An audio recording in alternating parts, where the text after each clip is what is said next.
Welcome back to the Brihat Samhita group study, something like that, live stream. We are now about to look at, the chapter number. Anyway, the name of the chapter is Mars retrogression, Mercury retrogression. Yesterday we looked at Mars. Today, let's see what Varahamihira has to say about Mercury retrogrades. That will certainly be interesting.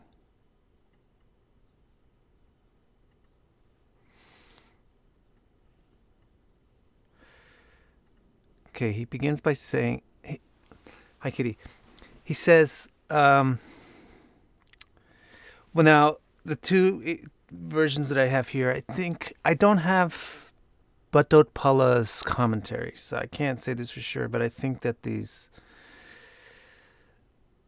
translations of the first statement that I have are kind of slightly wrong in one sense. They say that Mercury, this is how they have it, Mercury never gets out of conjunction with the sun without upsetting things.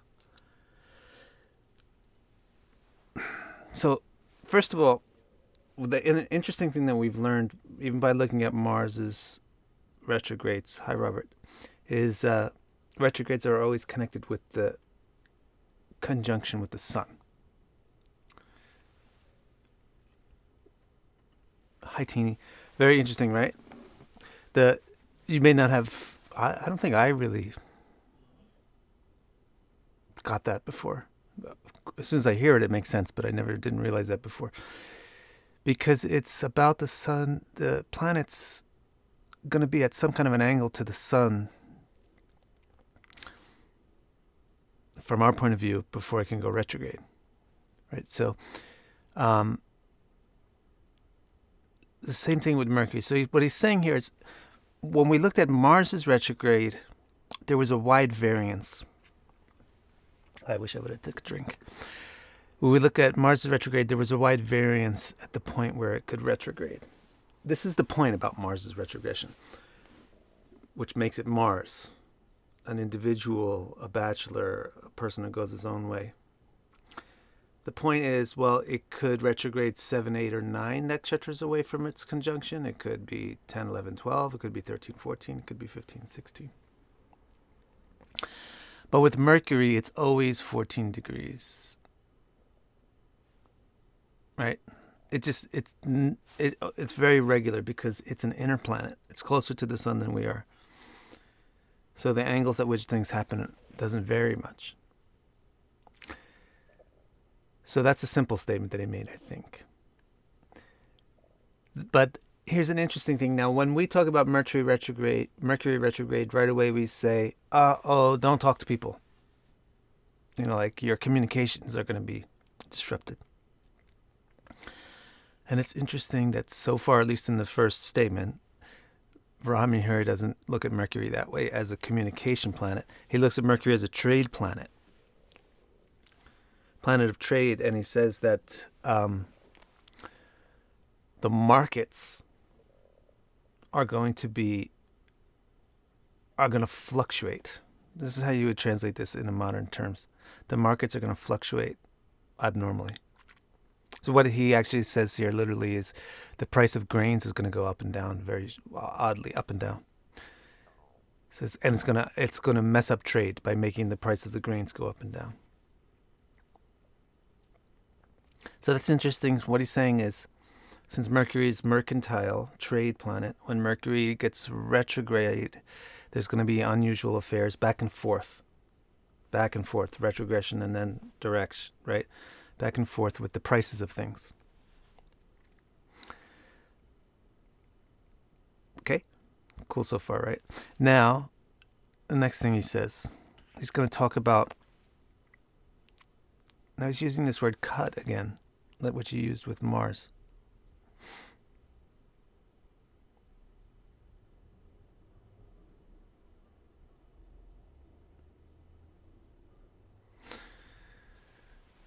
So apparently, as far as I can understand, this means if the retrogression happens in these nakshatras. Let's see. Maybe we'll get more clarity on this later. Yeah, the other translation just says transits instead of cuts. And it doesn't appear directly that there still is something to do with retrogression. Let me just check.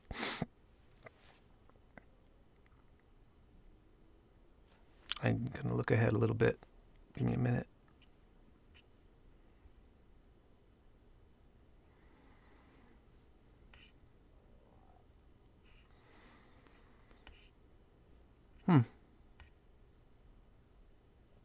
Yeah, it seems like that's all he's going to say about Mercury retrogression. We have to put this on hold. Maybe he's talking. We don't know for sure. I gotta maybe get a way to look at the commentary or somebody's footnote or something somewhere. But maybe something he says later will make it obvious. But so far, I'm not sure if he's saying. Now we're still talking about the retrogression, and if the retrogression happens in these constellations and these nakshatras, then blah blah. Or if he's just said, okay, enough of retrogression. Now, when Mercury is in these nakshatras. But anyway, if Mercury is in certain nakshatras, constellations, then you're going to get different effects. He says if Mercury is between Ardra and Magha. You want the wheel up here again so you can kind of visualize this? Ardra and Magha. Nah. If Mercury is between Ardra and Magha, then you get wars. It's not a nice section between Ardra. 5, 6, 3. Let me just count to see if I can figure out what he's talking about. Ashwini Satya.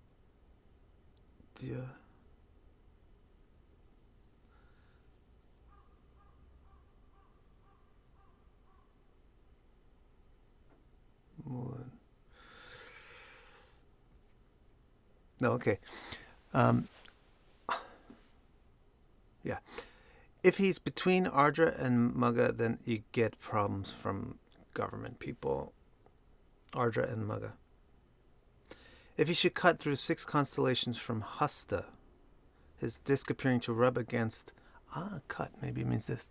His disk appearing to rub against those of the stars. Cows will... Yeah. Here, let's talk. I was thinking that we need to also read Brihat Samhita of Varahamihira because that book is called the Jataka. And so that's going to be more like conventional astrology where you're reading horoscopes. This one is called Samhita, which means collection. So the Samhita is the thing which collects all the other stuff, all the other astrological info. In this Jataka, he's put your basic like first house, second house, third house, stuff like that. But here he's collected all this other stuff that you also do with astrology. So most of what he's talking about are unusual affairs in the sky. So we shouldn't really interpret what we're reading as, usual stuff like if you have the sun in Leo, blah, if you have the sun in Cancer, blah. This is the Samhita, so he's talking about things that rarely happen, or we might say omens. So this particular section, it's talking about nakshatras, but not about the nakshatra fields, 13 and 3rd degrees. It's talking about the actual stars. And he's using the word cut, and we actually got him to tell us what he means by cut in statement 4 in this chapter. He says, what he means by cut is that it slices, this planet slices the star. So you're actually going to have the disk of the planet, the dot of point of light in the sky is going to go past the actual star, which is the primary star for that nakshatra. Go past it, go touch it, cut it. So that's what he's talking about. So if it cuts anything between Ardra and Magha, then you get war. If it cuts a Yogatara between... This is a better way to say it. If it cuts the Yogatara from Hasta, and then for 5 nakshatras after Hasta, then you get problems to livestock and rise of prices again. But this time it's a rise of prices for liquids. I'm not sure why. But you also get a lot of grains. And when he talks agriculture, I think we have to understand it has a lot of financial implication. And in the modern world, we could just translate it a bit more into finances. If Mercury cuts Uttara Palguni and Kritika, or Uttara Bhadrapada and Bharani, then you get disease.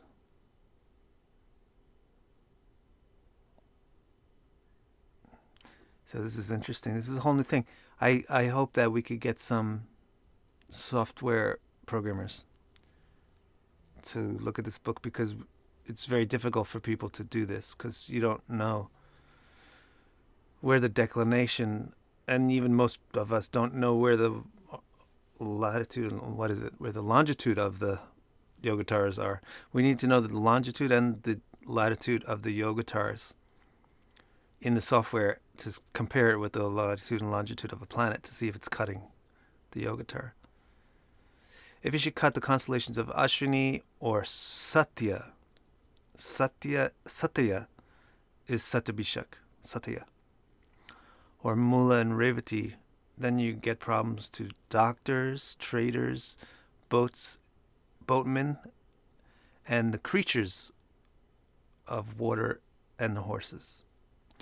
If Mercury cuts through Purva Palguni, Purva Shada, and Purva Bhadrapada, any of the Purvas, then you get hunger and war. Okay, that's it. Now he says, he's going to quote Parashara. So this is actually an interesting little bit. He calls it Parashara Tantra. But this is how we knew, not we, I wasn't alive that I remember, but this is how people knew that Parashara Hora Shastra existed, even though we didn't have a copy of it. Because you got 6 works like this, which are in the 6th century, talking about some work by Parashara, quoting from it. And then eventually somebody found bits and pieces of it here and there, supposedly, and put it together, and now we have something called Parashara Hora Shastra since the 18th century. Anyway, here in the 8th text, Varahamihira from the 6th century refers to an older work by Parashara. And he says there, in that work, he says, Mercury has 7 kinds of ways of moving. Now he's going to explain what they are. The first one is called Prakrit. Prakrita. If Mercury goes through Swati, Bharani, Rohini, and Kritika, his course is known as Prakrita. So when he's in Swati, Bharani, Rohini, and Kritika, then he's called Prakrita. If he passes through Mrigashirsha, Ardra, Magha, Ashlesha, then he's got Mishragati.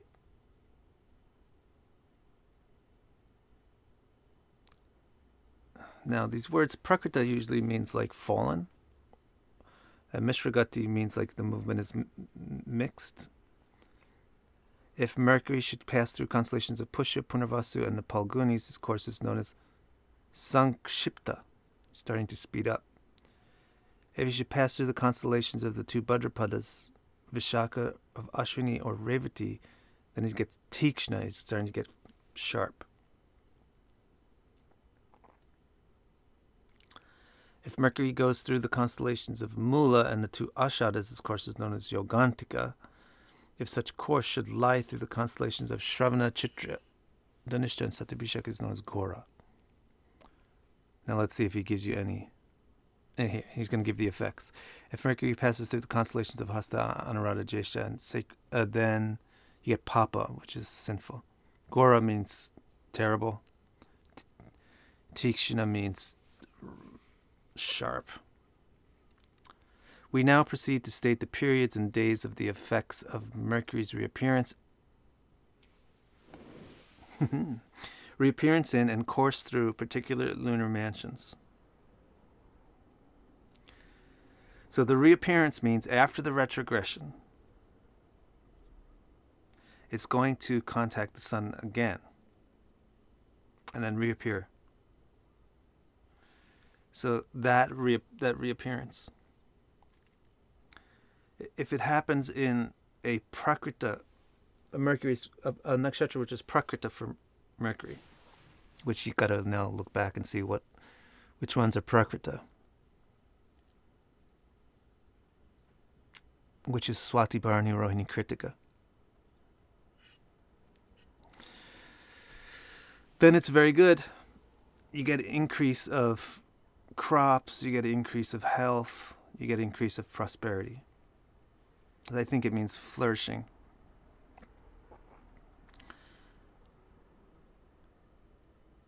If you get Sankshipta or Mishra, then you get a mixture of happy and misery.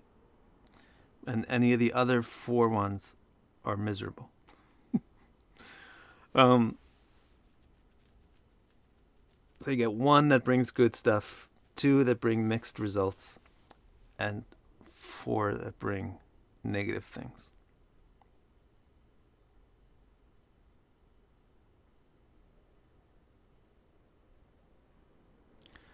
Okay, so that's something we have to work out on paper. I'm not really in the mood to do it right now. But you could do this. You just make a list of the groups of nakshatras for Mercury, and then you check when Mercury. You could do this with your regular software too, this part. When Mercury, after retrogression, contacts the sun again and comes out the other side, what nakshatra is in it? Match it with that list of those 7 different types, and then you're going to get, it's like a yogacara type of thing. You're going to get a basic kind of goodness or badness to use to interpret along with the symbolism of that nakshatra. Then Mercury would go conjunct the sun, then turn retrograde, then conjunct the sun, then go direct, then conjunct the sun again. So you're going to get another one soon thereafter. So you have 2 nakshatras.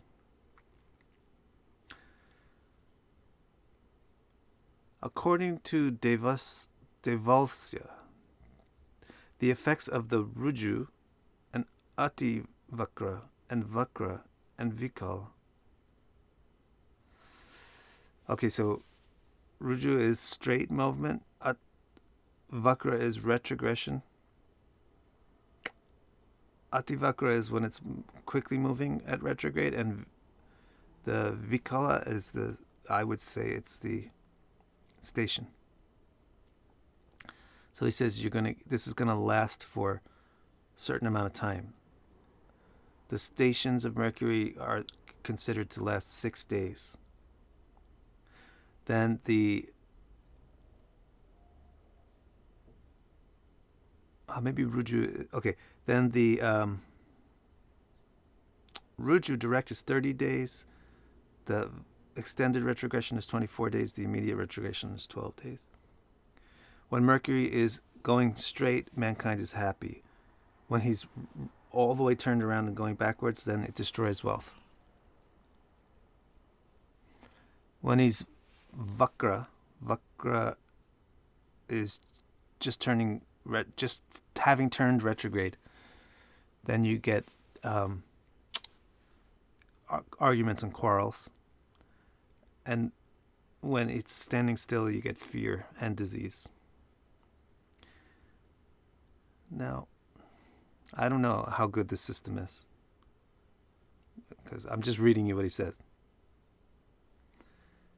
I haven't tested it or even tried it, but let's just see what's in this book.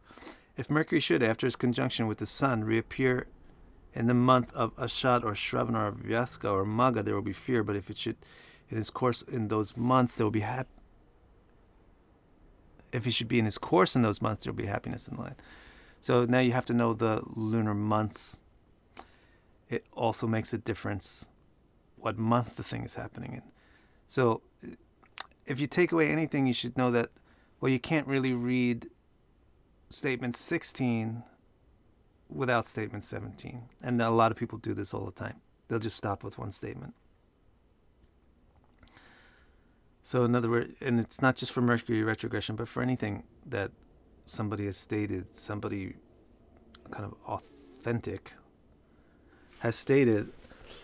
Let me plug in my electricity about astrology. You can't just take half of their statement. You got to take the whole thing. So it becomes complicated. It seems actually, the reason why I kind of voiced my doubt that maybe this is not a very useful system is because it seems overly simple. Because Mercury is going retrograde all the time. So the thing is, he's given us 3 or 4 things about Mercury's retrogression, and they're meant to be used together. So he's given us something like, if it's in these nakshatras, you pay attention to what nakshatras it happens in. Pay attention to the month of the year it happens in. Pay attention to the, what else has he said about it? The period of the retrogression. Which phase of the retrogression is it in? So you take them all together. So if you get one that lines up where there's something really bad about the phase of the retrogression that he's in and the nakshatra, and he's slicing a yogatar at the same time, and it's in a month that's difficult, then you get a bad result for sure. But if you get one where half of them are good things, half are bad, it's not really so sure that you get much of a clear result at all. And conversely, if you get some where all of the situations line up good, then you get good results. I'm not saying this out of experience that I've used the system that he's talking about before, but this is how you use all your astrological systems. So I'm just giving you that suggestion. Let's see how much more he's got. So he's got a couple of more statements. Let's take a look at them. He just talks about the month. And then in 19 he says when Mercury should disappear, that means when he's going into his combustion. The chief towns in the lands are besieged by enemies, but when he reappears, the siege will be raised. According to some, the later occurs only when Mercury reappears as an evening star, and learned writers also say that the chief rulers will also get an ascension of territories. So you get into why Mercury with war? Because Mercury is the diplomat. So it's like your foreign policy, foreign secretary. So when Mercury gets screwy in the sky, then the relations with other countries get a little weird. Now, if you're going to take this and try to use it, then you're going to get an awful lot of wars. Because Mercury goes retrograde quite often. So I think you're going to have to instead take 4 or 5 of these things together so that you can get more unique situations. Final statement is if Mercury should be the color of gold or of a parrot, or if it should resemble the hue of a sasyaka gem.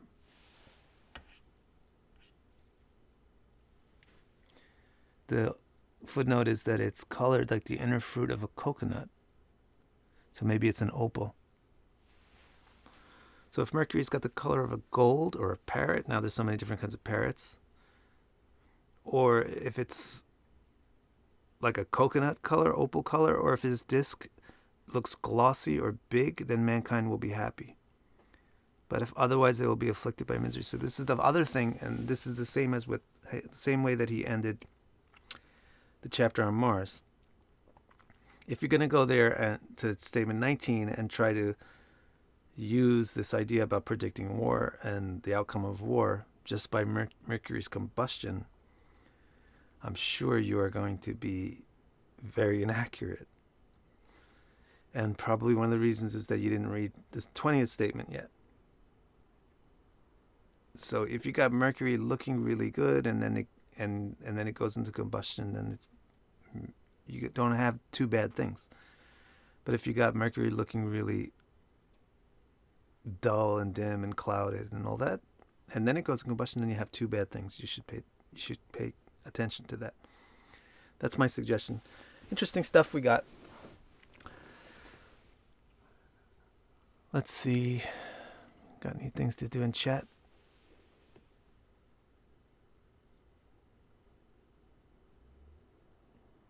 Thanks, Pooch.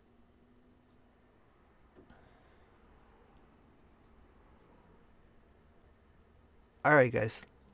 I am now going to switch gears to Bhagavatam. So I'll see you tomorrow for the next chapter, which is on Jupiter.